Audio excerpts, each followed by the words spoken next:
Running with the hare, hunting with the hound, Thailand looks at strengthening Baht Yuan ties.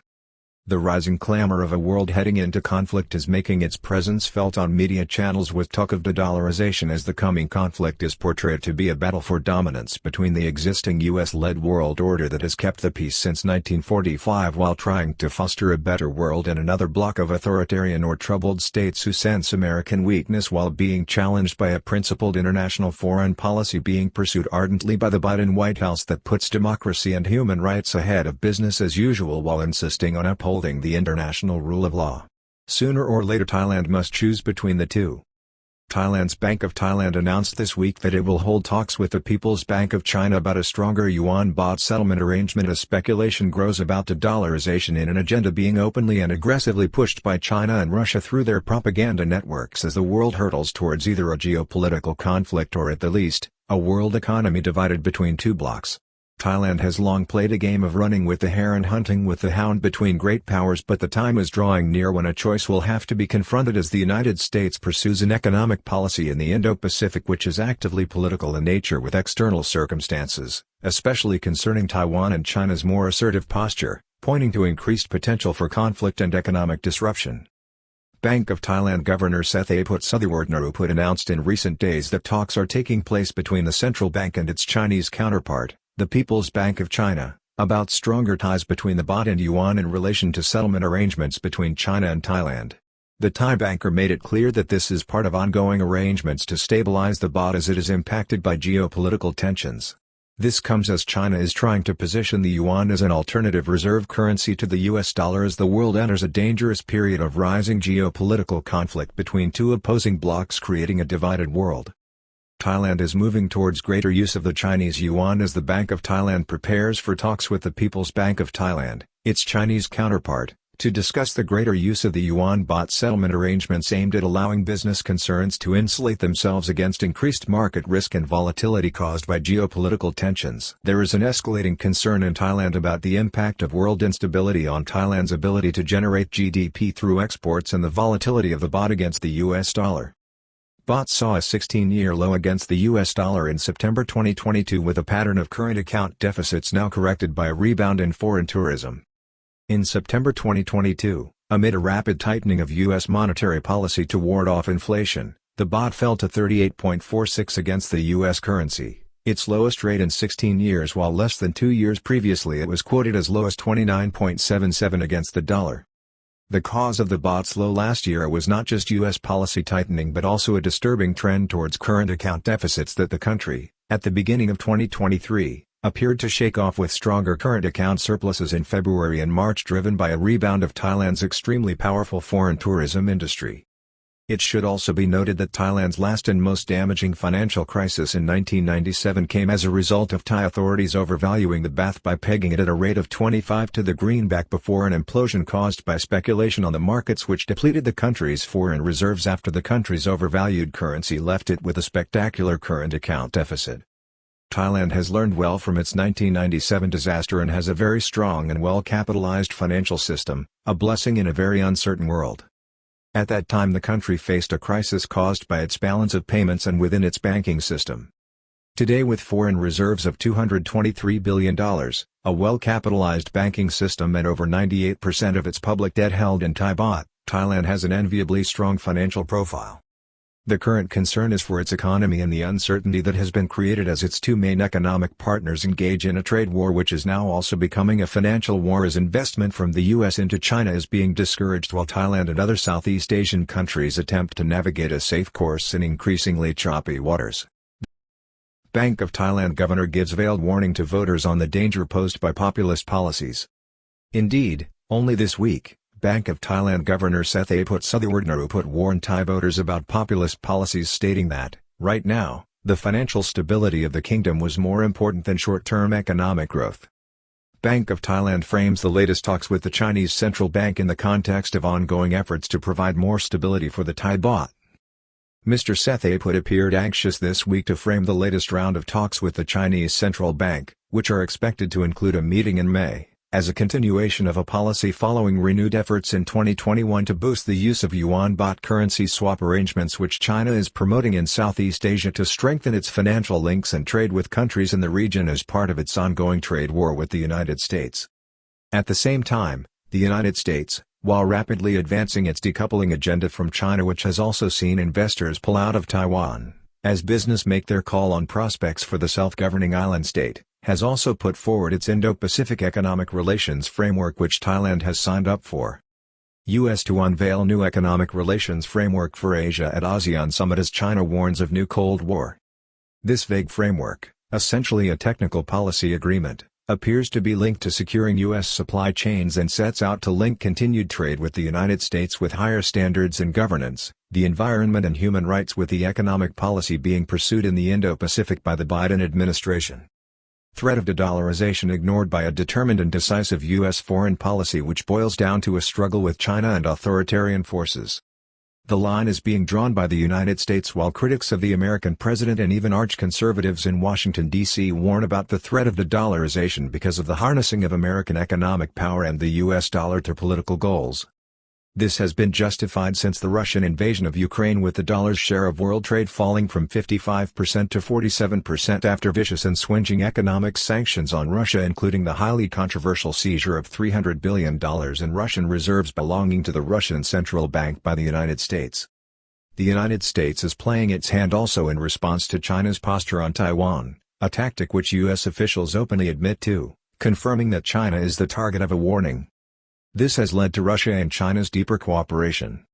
In recent months, both countries reached out to potential allies such as Iran or those with conflicts with the United States, which remains the world's dominant economic and military power. Thailand's central bank also pursuing alternative payment arrangements with ASEAN countries and is moving to curb the use of cash in the economy.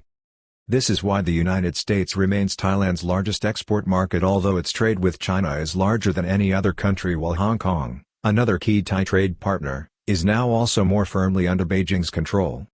Governor Seth Aput, this week also stressed that Thailand was also pursuing similar local currency swap arrangements with Japan through its Ministry of Finance as well as Bank Negara Malaysia and Bank Indonesia to assist Thailand's trade in Asia. Thailand teams up with other Southeast Asian nations to create a new cross-border QR code payment system. Thailand's central bank is also aiming to curb the use of cash, which is traditionally a strong point worldwide for the US dollar. While in November 2020 at the G20 summit in Bali, Indonesia, Thailand signed a memorandum of understanding with Indonesia, Malaysia, the Philippines and Singapore on the use of a QR code system to facilitate cross-border payments and trade. A divided world where anti-American sentiment is galvanizing as countries resist what they see as the hegemony of the United States and its agendas. The chairman of the Federation of Thai Industries, FTI, Krangkrai Thinakul, in recent days, has called on the Thai government to clarify its position regarding the rising geopolitical conflict. This lately appears to be dividing the world into two opposing camps, with Western countries committed to democracy and the highest standards of human rights on one side and an alternative alliance with a common anti-American cause. Part of the reason for this is antagonism created by what some conservative countries see as the increasingly radical political agenda in the United States as well as America's traditional goals of upholding democracy and human rights. U.S. heading into a constitutional crisis with the baht surging against the dollar and worried expats as events unfold. D-Day for Trump supporters in D.C. with many here in Thailand who question the U.S. election result. The enemies of the United States also detect weakness with the rise of polarized politics and deep-set divisions in the country as well as the debacle over the November 2020 general election, an issue that still divides. FTI president warns Thailand needs a firmer strategy on the growing rift between China and the United States as well as on an east and west divergence. FTI boss warns Thailand faces a more dangerous geopolitical world with potential Asian flashpoints. Russia and China appear to be fashioning themselves into the axis of a coalition from, among others, the BRICS countries of Brazil, Russia, India, China, and South Africa, as well as regimes that oppose or are in simmering conflict with the United States, a list which currently also includes Saudi Arabia, whose crown prince and de facto leader has been alluded to by the Central Intelligence Agency, CIA, in its reports as being involved in the murder of 9-year-old Saudi journalist Jamal Khashoggi in October 2018. France's president appears to break ranks even within the European Union on an April visit to China.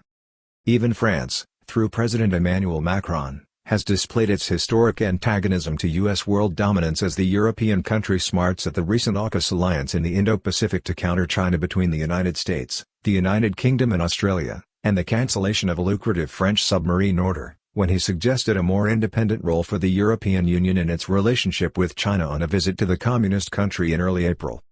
This speech in China has drawn strong criticism in particular from other European states and top officials who support a stronger stance on countering China.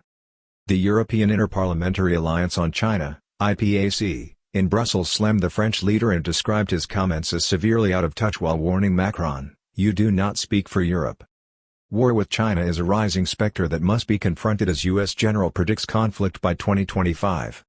In the meantime, Chinese and Russian disinformation and propaganda networks talk up the de-dollarisation of the world, which has seen movement in world trade away from the greenback, as the world appears to be hurtling towards a new war. American investment pulls out of China and Taiwan. This month, one of America's wealthiest men, the canny 92-year-old investor Warren Buffett through his Berkshire Hathaway holding company sold his firm's stake in the highly successful Taiwanese chip maker TSMC. He admitted that geopolitical risks were a factor while, at the same time, the world's reputedly richest man, Elon Musk, announced a new battery factory for Tesla in Shanghai, going against the trend as U.S. investment in China dries up.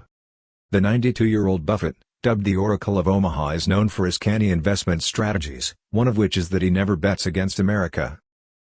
Not so, apparently, for Mr. Musk, who last year became the owner of Twitter for $44 billion to champion free speech. This week, he also agreed that the de-dollarisation of the world economy is underway after interacting with a user on Twitter who pointed out the fact that since the Russian invasion of Ukraine, the use of the dollar has declined from 55% to 47%. In the previous 20 years from 2001 to 2021, it had fallen from 73% of world trade settlements to 55%. If you weaponize currency enough times, other countries will stop using it, the Tesla boss and chief tweeted this week. Speculation on the dollar's downfall may be premature, while the imperative of confronting China may even be a more realistic short-term prospect. However, speculation about the downfall of the United States and the dollar may be premature. It is yet conceivable that U.S. policy is designed to confront what the Biden administration sees as enemies of democracy and personal freedom in a world showdown, one that may be better off happening today rather than years later, or one where open hostilities can be avoided as a new world divide is created between a democratic order and non-democratic one, or put another way, where the U.S. economy and the free market system are no longer allowed to be exploited by authoritarian forces with a different mission, agenda and vision such as China maintains. The United States is by far the world's largest military power, and many would argue that as well as its economic might, there is an inherent strength in the principles and values on which the country was built, the same principle behind Mr. Buffett's long-held wisdom. The continuing and deepening trade war between the United States and China is widely believed to have begun in the Trump era as a response by America to the deterioration of standards in China, with the rise in human rights abuses and market manipulation with a more authoritarian regime in Beijing under President Xi Jinping since 2012. The change in the dynamics in the U.S.-Chinese relationship did not begin with Trump but with a more hawkish policy under President Xi Jinping. The policies of China under President Xi Jinping are not the policies pursued by his predecessor President Hu Jintao or the economic agenda pursued by Communist Party leader Deng Xiaoping, who opened up China to the miracles that can be achieved through free markets, economic freedom and capitalism. This is a reactionary regime that at the 20th Communist Party Congress last October publicly placed China on a war footing, and whose hardline foreign minister, Qin Gang, recently warned of all-out war if the United States does not change course, especially on Taiwan. This was caused by the policies of President Xi, who has now become a dictator in all but name and who has advocated policies that are aimed at making China self-reliant while increasing spending on the build-up of its military. This policy is believed to be a key factor in retarding Thai exports since 2017 and may well be contributing to the disappointing performance of Thailand's exports to China after this year's reopening. The Bank of Thailand has itself warned about this in its most recent projection, only predicting a 4.2% rise in the kingdom's exports in the last 6 months of 2023 following a projected 7.1% drop in the opening 6 months. Dollar accounts for 58% of the world's currency reserves, the Chinese yuan only 3%. Which country is the more trustworthy as a player of last resort? Critics of the dollar point of its decline as a share of central bank currency reserves since 1999, which is different to trade as it signifies trust, Prudence or risk assessment. The US dollar still accounts for 58% of all reserves compared to just 3% for the Chinese yuan. The dollar, in fact, has over twice as much as the euro, yuan, pound and yen combined. The nearest other reserve currency is the euro, which demonstrates that the currencies of the United States and European Union account for 78% of world reserves against China's 3% for the yuan. This of course relies on trust in the rule of law, institutions, the strength of will, character and the means to uphold them. China, with its self-admitted false economic data, heavy-handed interference in markets and private sector entities, as well as its chronic problems in its property and banking sectors that are not fully understood or appraised, simply does not fit the bill as a trustworthy player of last resort. U.S. and global investors beginning to see China as an investment going wrong, like Russia, with geopolitics overriding other commercial considerations. As many U.S. investors now see it, it is another Russia just waiting to happen, and this has many, despite the efforts and collusion of giant U.S. merchant banking behemoths on Wall Street who have profited handsomely from investment in the communist country, becoming wary and bearish on China. The response to continued investment in China after its recent reopening has been lukewarm and trending downwards, despite the cheerleading of investment firms looking for client commissions.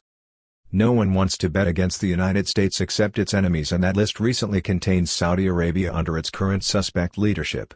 A roll call of honor, it is not.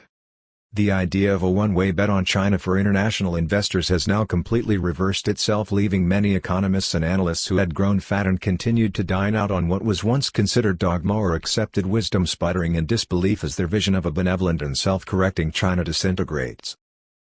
They also appear to be confounded by the notion that a nation such as the United States can decide, perhaps too late in the day, some would say, to put priorities such as human rights, personal freedoms and upholding fundamental tenets of international law ahead of profits. That element of honor or trust is why critics of the United States point to the damage done by the seizure of Russian foreign reserves last year as ultimately damaging to its government and the U.S. currency. But was it?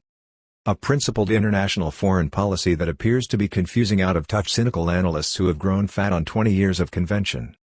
Could this be a principled stand against any country that invades its neighbor, demonstrating the strength of character, the will to uphold international law without which everything devolves to the barrel of a gun? Luckily, for the United States and the world, its guns are bigger, more advanced and lethal. The battlefield in Ukraine hints at this. What's more, the people behind them are acting based on long-cherished principles going back to the late 18th century, when man began to be uplifted from barbarity by well-conceived laws and key principles that still apply today, certainly in Western countries. This rule of law, twice, in the last and bloody 20th century, rescued the world from undemocratic and oppressive forces driven by raw and demonic nationalism. One of those countries was Thailand, which was invaded by the Japanese Empire on 8 December 1941 and partially occupied. It is a familiar story, and indeed the parallels between Communist China and Nazi Germany in the 20th century are becoming difficult to avoid. An economic miracle that turns sour, concentration camps and a leader who overplays the nationalist card while being oblivious to the human rights of minorities. Can anything be more plain? Hard reality, the world is on the verge of war. The fact is that this is not just rhetoric, this is now a reality in the dangerous geopolitical world that has grown up around us, notably since the pandemic shutdown and emergency, which should give everyone pause for thought, particularly foreigners in Thailand or who are linked to the kingdom. It is now both America's foreign policy and increasingly its economic policy in a world where young people no longer accept the cynicism of realpolitik. The next American president, be it Joseph Biden, Ron DeSantis or Donald Trump, is unlikely to change this trajectory as the United States stands up for what it believes in against a wide and growing coalition against it. Thailand's days of running with the hare and hunting with the hound are drawing to a close, whether its government is willing to face up to it or not.